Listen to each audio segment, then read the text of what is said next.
Good evening. I'd like to welcome everyone to the Experiencer Podcast, the podcast that brings you upfront and personal with past and present enigmatic experiences from individuals who have witnessed or even interacted with the strange, the extraordinary, and the otherwise unknown existence of UFOs or aliens. If you've had an out-of-this-world experience you'd like to share, please reach out to me at theexperiencerpodcast@gmail.com. If you have photos or footage of UFOs, IAPs, or any other extraordinary phenomena and would like to share it, please forward it to theexperiencerpodcast@gmail.com.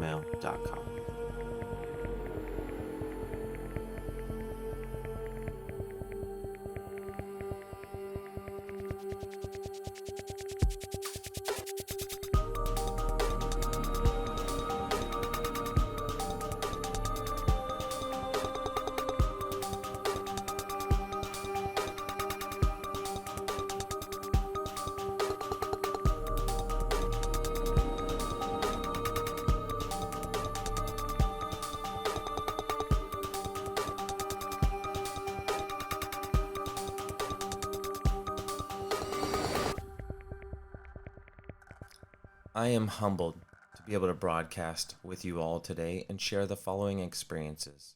I'm going to keep this simple. I'll introduce our guests, and otherwise we'll jump right into the show, and we'll let her tell us the gist of it. This is Terry Ann from Phoenix, Arizona. Thank you for being with us here today. You're more than welcome. Terry is kind enough to spend some time with us today to share and hopefully, just maybe, inspire folks to a more mind-opening dialogue around this sort of subject. Please, Terry, do us a favor and begin by giving us the setting. Maybe start with telling us where and when and how old you were when all this took place. Probably my first experience would be 1974. I would say it was in November, Phoenix, Arizona. Driving down Northern, and it was around 15 First Avenue, and there was a flying saucer. And it was really funny because I was driving. I went, oh, there's a flying saucer. And it started coming down toward my windshield. It was probably where I could still see it, but not real close. And then it started coming at me, and then it made a U-E, and my window was down. And as it did, it gave a real strong whoosh. And I'm telling you, when I got home, I was like, okay, I just saw a flying saucer. And it was very interesting because I was pregnant with my first child, and I was really nervous about that one. But I laid in bed that night thinking, oh, don't come after me. Oh, wow. When you say it made a U-E, can you describe that? It came down, and then it went by my window. It sort of came closer at the window, and my window was down when it was like coming and then curved to my driver's side. Okay, and then it took off, and I heard this whoosh, and I mean, it just rang in my ear. It wasn't like anything you've ever heard.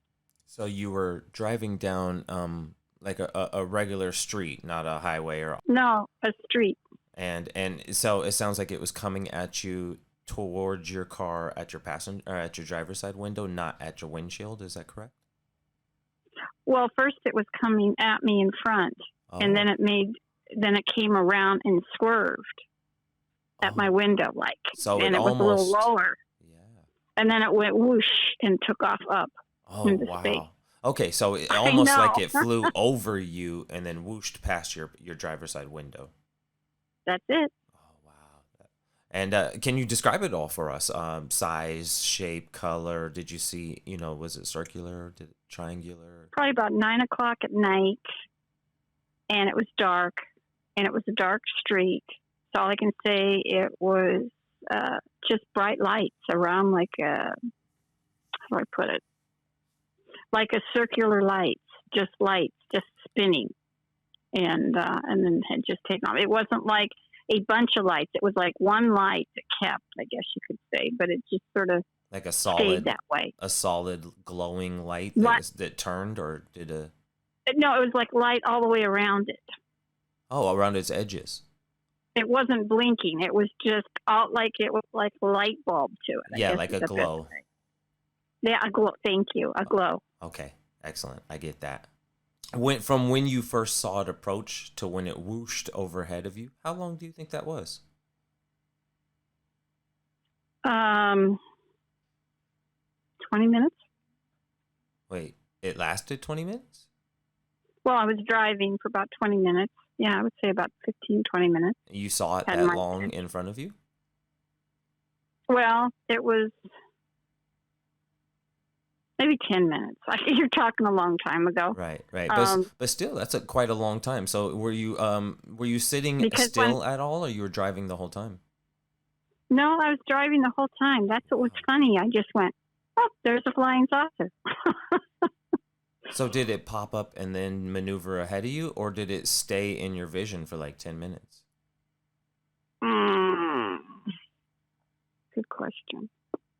Like you're saying you were driving for about 10 minutes and you just saw it for a minute. Is that what you're describing? No, I had been on the road longer than that, but it was probably maybe 5 minutes on top, 5 minutes to the side, and then wow. back up into space.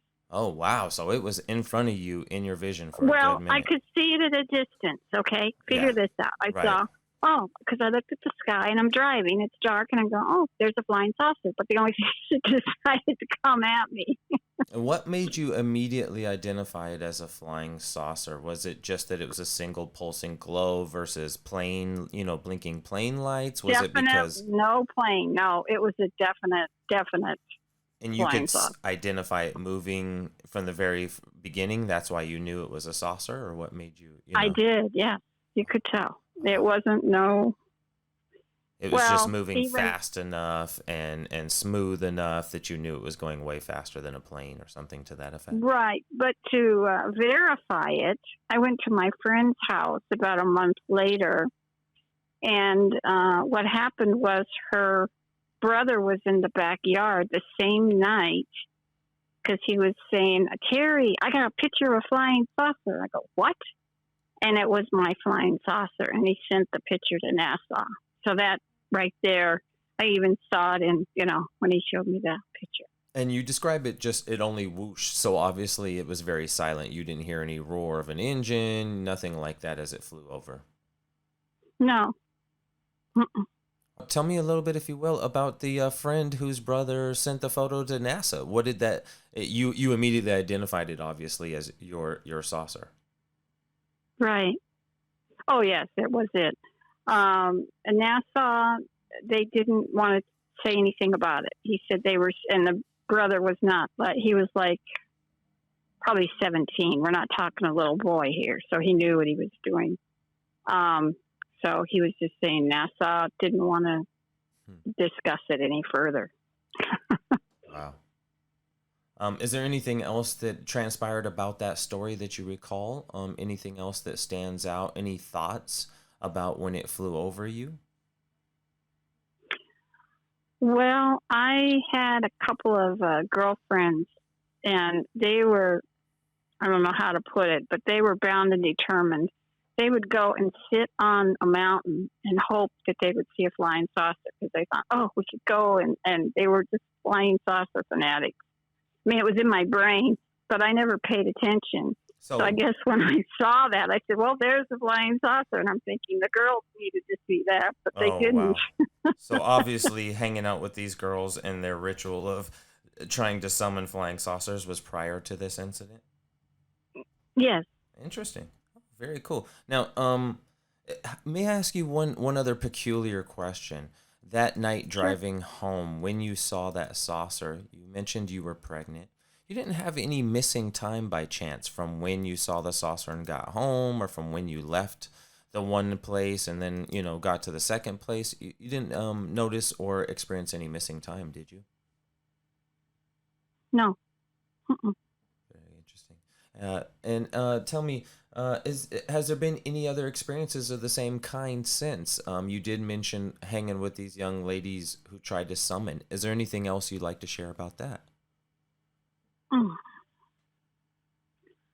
Oh, I couldn't even begin to. Was it ongoing? Was it? Did they have a ritual to it? Or were they just silly young ladies going for a hike at the top of a mountain and using flashlights? They were just silly. Or? Yeah, they were just.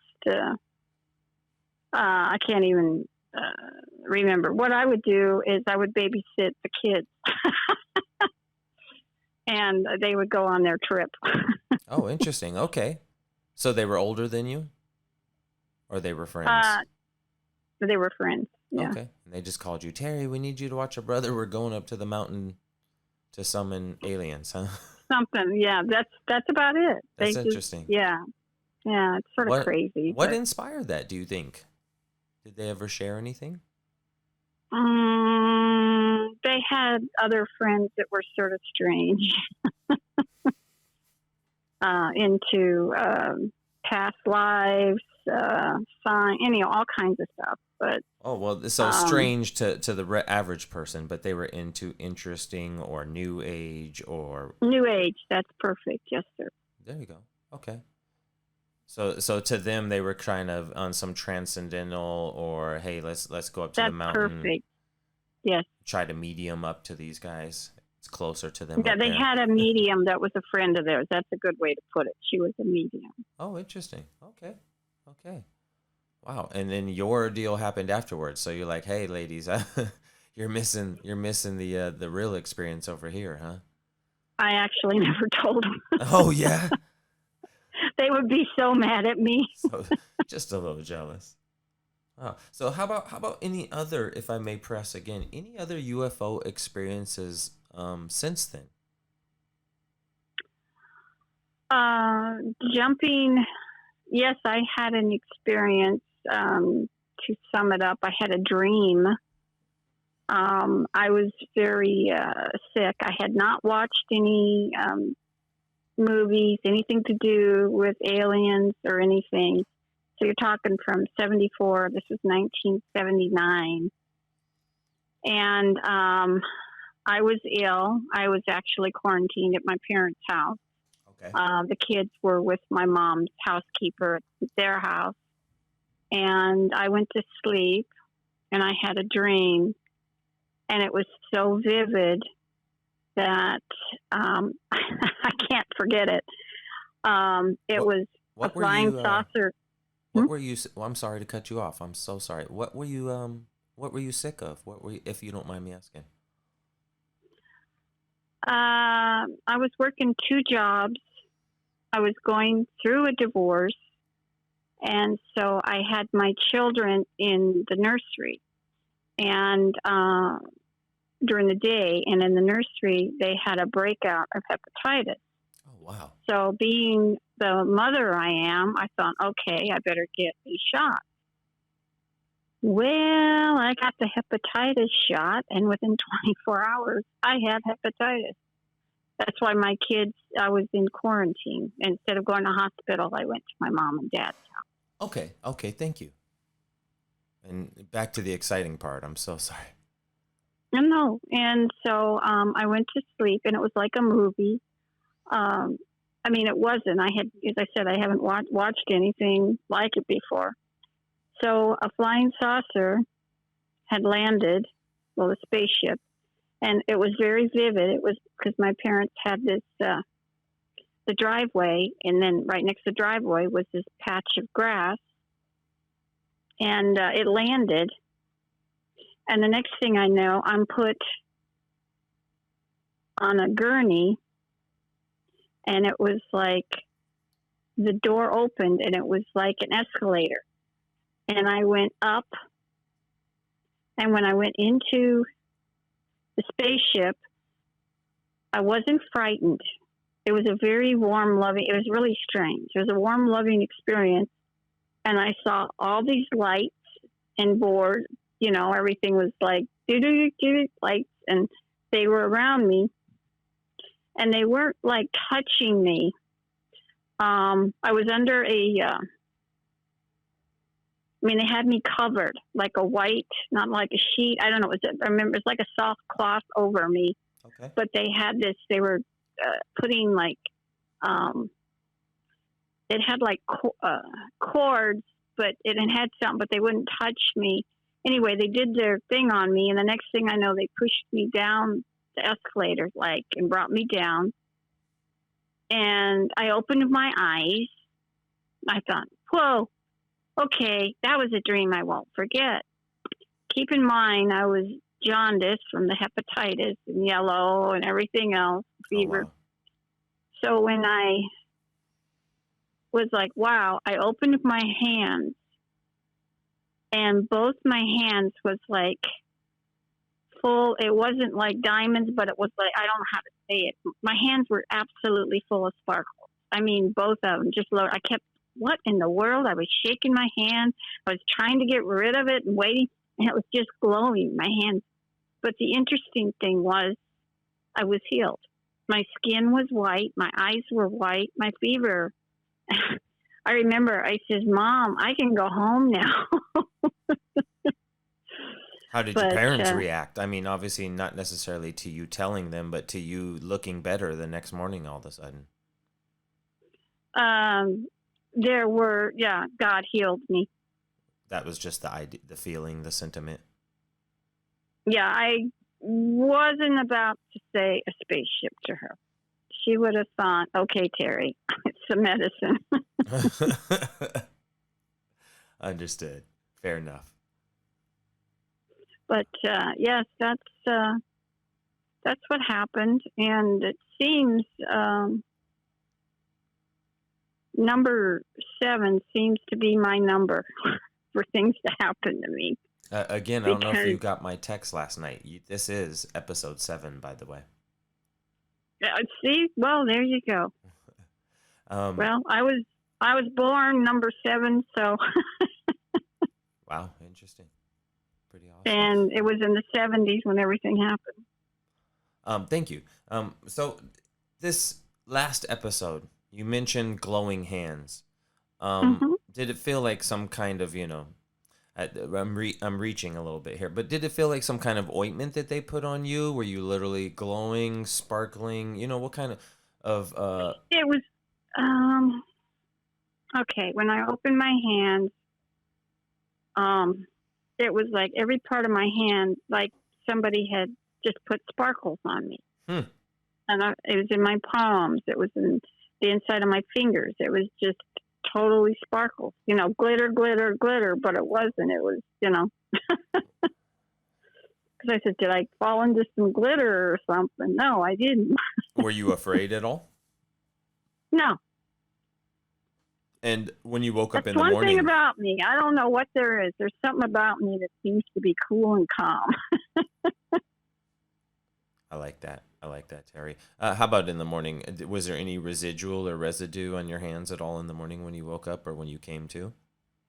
That's what I'm saying. When I woke up from my dream, yeah, that's what it was, my hand. Oh, it wasn't in the dream that you saw this glowing effort on your hand. It was literally as you woke up. As I woke up, right. I said, oh, what kind of dream was it? And then when I looked and I went, oh, that wasn't a dream. Wow. And of course, noticed immediately your skin tone was a little different and healthier. Yeah, that was it. And when you woke up, did you wake up like, middle of the night and went back to sleep? Or did you wake up in the morning?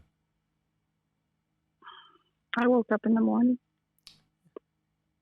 Interesting. I couldn't tell you, probably like early, 7 o'clock in the morning, really early. Did you run downstairs like, Ma, I'm healed? No, I have a different kind of family. I was just very quiet and let her think that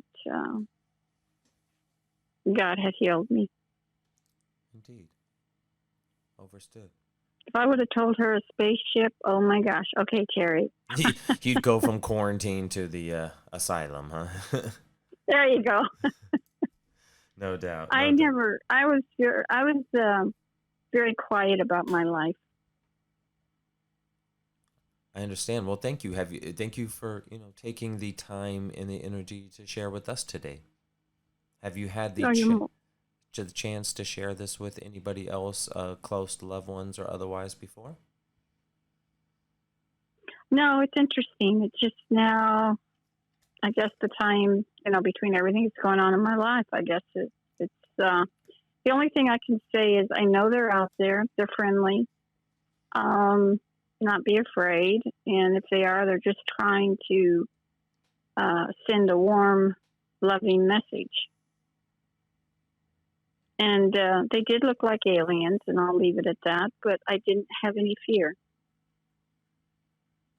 Thank you. I that does lead me to my final question about your experiences themselves. Was we talked about the craft, but did any of the aliens, or some of them different heights? Did you have one? Did you have three? And is there any details you can tell us There was about? 4 of them. There was four. There was 2 for the gurney and 2 that were already busy with the lights and the computers. Then I wouldn't have known that, but that's what I'll say. That's interesting. So like 2 assistants and 2 who were waiting for you. We're actually sitting in a chair. Really? Stainless steel chair, white chair, plastic chair, see-through. I would say everything was like stainless steel.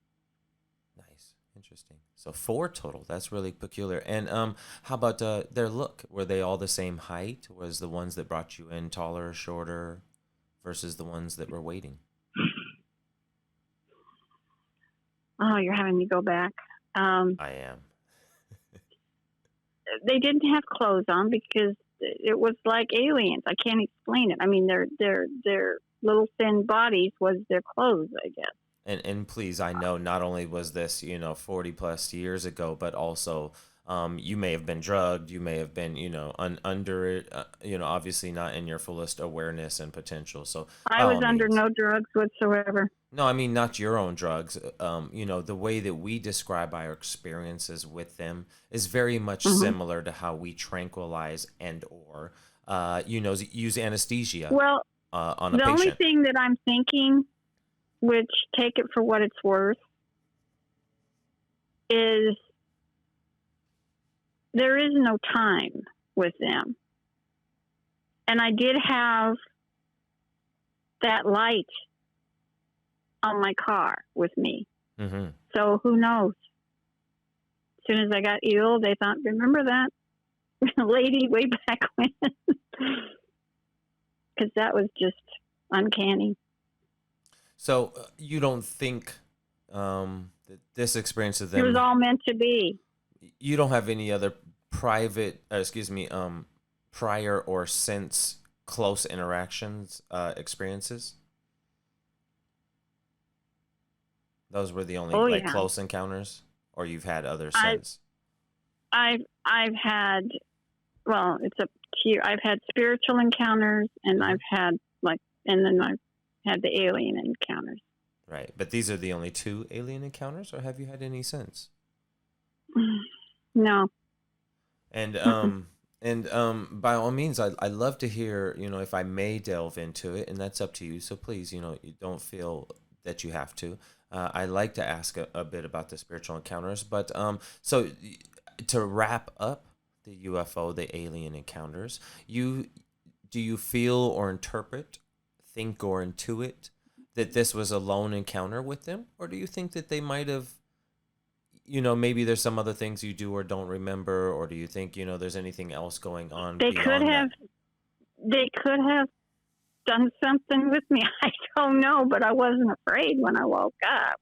I was actually quite in a good mood. I bet if you're not sick for the first time in days.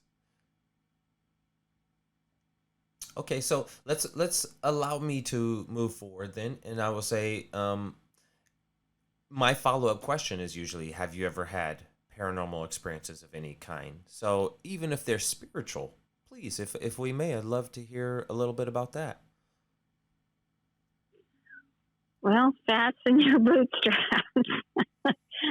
I was thought everything was going well with me. I was in acting, modeling, movies, beauty, et cetera, et cetera. Everything's going good. And I ended up getting in an automobile accident. What year is this?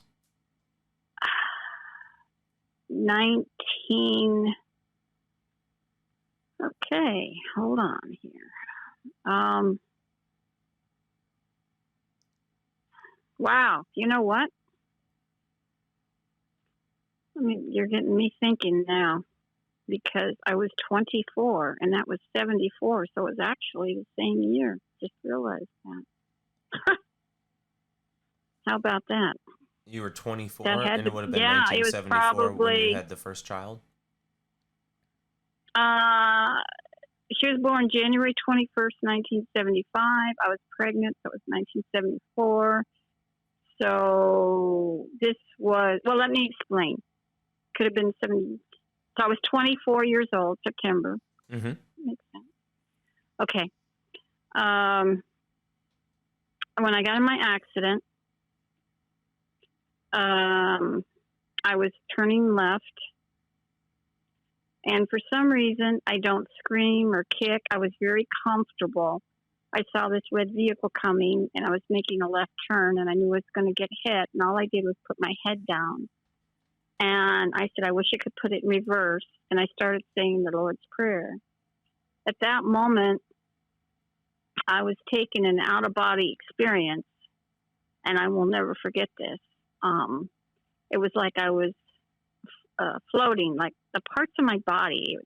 I can't explain it, but they're like separating, but it was a very comfortable, unbelievable feeling. And to the right, I could hear like heavenly music. Well, all of a sudden, there's this very beautiful spiritual white light, extremely bright. And I said, oh God, this is so beautiful. It's wonderful. But I never had a chance to have kids. If I could just have a chance to have kids. Well, next thing I know, I was back in my car. It was perfectly parallel parked. I don't remember no ambulances, no nothing, except when I went to where my car was. I looked over and I told the guy, I says, oh, it already went through the compactor. I had a 70 blue Camaro, and the back was pushed into the front. The passenger side was pushed, and the driver's side completely smashed down. Wow. And he says, lady, that's the way it came in. Well, I never had a cut, a scratch, a whiplash. I had nothing. What? And so that was definitely a miracle. And then 4 to 6 weeks later, I was pregnant with my first child. Wow. So that was a pretty busy year for me. That is indeed. Sounds epic in a personal level. So there you go. Yes. And then I found out later a witness had said he'd seen my accident, and it changed his life. And it was a year later, because I was hoping to find out what happened. And he said he was sitting in a restaurant, and he saw my car not spin once, twice. It spent 5 times. The car's hitting. But then all of a sudden, an angel came out of the sky, picked up my car, and parallel parked it and went back up to heaven. You mean parallel So parked it on the street, obviously, like that? Yeah, parallel parked to the other side of the street. Holy hell. Or heaven. So not only did you wake up parallel parked wondering what in the hell, your car smashed to pieces, but you're Actually, somehow... there was a policeman saying, are you okay? And I said, yes, I'm fine, thank you. That you have me at a loss for words, Terry. Let me tell you what. That's really something. Well, to the audience out there, everybody has a purpose in their life, and it's like a puzzle, and they'll find out what's in that puzzle what they want, and if they get out of that puzzle, they can get back into the puzzle to keep them on purpose. So no matter what's happening in their life, don't be afraid. It's part of it. Just look at it, throw your shoulders back, put your head up high, and say this too will pass. Thank you, Terry. You know, I don't want to get too much into your personal life, but is there any other standout spiritual experiences like that you'd like to share? Obviously, we're giving all praises to the universe at this point. Well, I have 3 beautiful daughters, and I told each one of them they're miracles. That's right. because they are, and they're miracles today. They're all have special gifts. They're excel in what they do. So I'm very, very blessed there. I think when I came back, even though I had a different kind of life, I knew God has a perfect plan for everybody. But it may not be easy, but if it was, you wouldn't grow. Indeed. And I had the love of my life. It took finally a fourth husband. I thought I had it right. But the Lord took him home suddenly. In fact, it'll be 7 years, June 21st, since he passed. What was his name? What was his name? His name was Scott. Beautiful. Fourth husband. And 7 years ago he passed? Yes. And I'm sorry. Terry. What happened Rest was in peace. he called me his blue-eyed angel, but he actually was mine because he brought me closer to God, because the fourth husband was my Christian husband. Mm-hmm. And without going any further, I ended up, well, let me put it this way. Everybody has spiritual gifts, and I kept mine very quiet, which I'm talking, but the spirit of healing and the spirit of prophecy is what I've been given. Definitely two that you would keep to yourself versus throwing around. I understand. And oh no, I have been prophesied. I have been told, but when I give all the glory to Him, I take no credit, no nothing for it, and I just live each day to the fullest. And I'm thankful. And if I'm able to keep doing what I'm doing, then that's what I do. And by all means, it took a lifetime to get here. I understand. Is there anything last you'd like to say about these events? You know, have they left you interpreting life any different? Obviously changed you in many ways. Well, I was brought up. Everybody has problems when they're growing up. Well, mine was very different. But it was issues, drugs, alcoholic abuse, etc. And my sister was very mentally ill. But I was a happy-go-lucky child, put it that way. Mm-hmm. And I lived almost like, I guess, in a glass bubble. But what I can say is if it hadn't have been for, and I don't blame them. My parents did the best they could. They didn't know any difference. I love them. Rest in peace. Indeed. But I was growing. I made up my mind a long time ago about alcohol and drugs just because I experienced it from such a young age. So it actually made me stronger.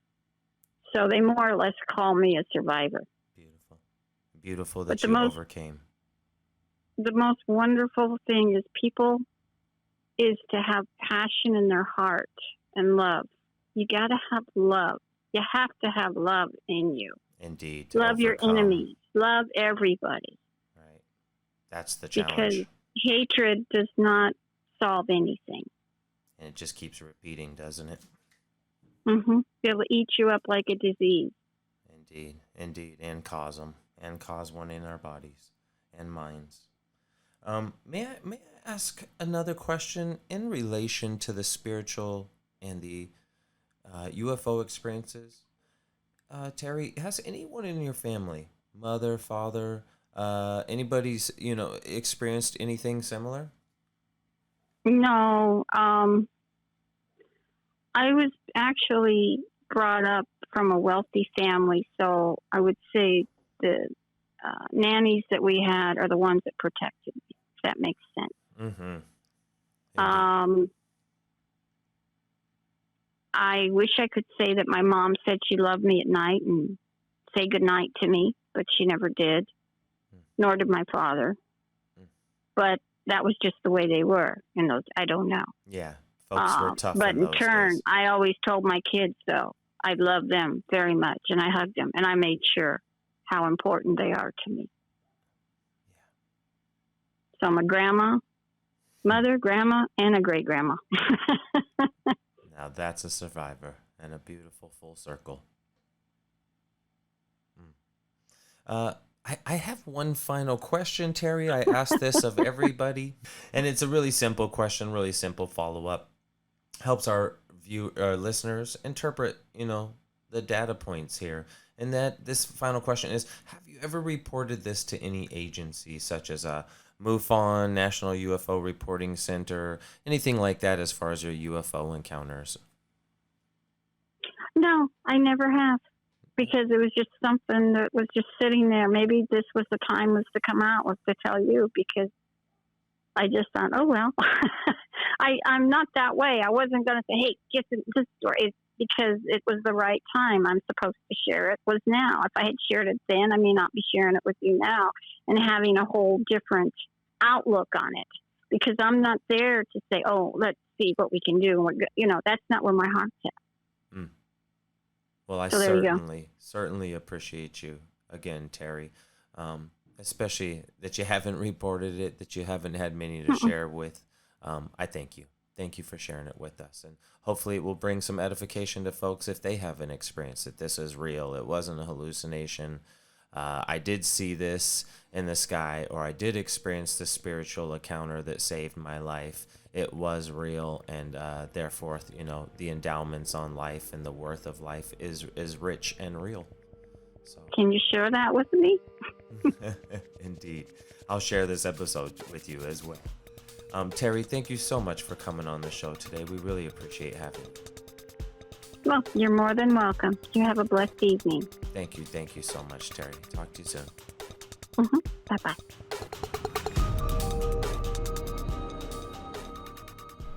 I'd like to thank everybody for tuning in today. If you enjoyed what you heard, please don't hesitate to like, subscribe, or follow the Experiencer Podcast.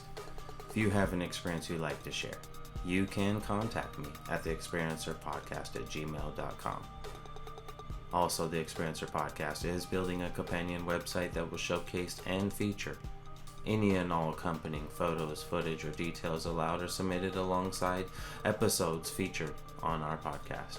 The Experiencer Podcast is seeking and now accepting any footage or alleged sightings, encounters, or experiences caught on camera. Please forward any links, footage, or photos via WeTransfer or Dropbox to the email theexperiencerpodcast@gmail.com. Thanks again, everybody, and until next time, be sure to take care of yourselves, and of course, keep those eyes on the skies.